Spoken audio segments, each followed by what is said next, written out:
अस्सलाम वालेकुम नादरीन, बात करते हैं ख़वाब में मछली देखने के हवाले से। नादरीन, इस ख़वाब की कई किस्में हैं, जैसा कि मसलन मछली देखना, मछली का गोश्त खाना, मछली बेचना, मछलियां जाल से पकड़ना, मछली खौफनाक देखना, मछली का कांटा देखना वगैरह। नादरीन, अगर अभी तक आपने मेरे चैनल को सब्सक्राइब नहीं किया तो जल्दी से मेरे चैनल को सब्सक्राइब कर लें और वीडियो को एंड तक लाजमी देखें ताकि आपको आपके ख़वाब की ताबीर मिल जाए। मछली देखना शादी होने, बेटी पैदा होने, दौलत हाथ आने की दलील है।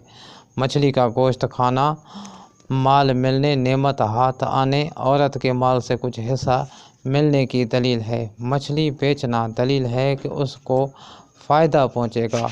मछलियाँ पकड़ना, जहाँ से उम्मीद नहीं वहाँ से फ़ायदा हासिल होगा। मछलियाँ जाल से पकड़ना, अगर जाल से पकड़े तो मकर व फरेब से दौलत जमा करेगा।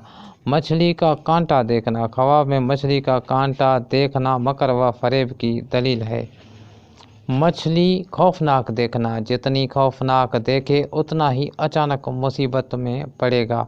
मछली शर्मगाह से निकलना, अगर औरत देखे कि उसके शर्मगाह से मछली निकली है, दलील है कि उसके यहाँ लड़की पैदा होगी।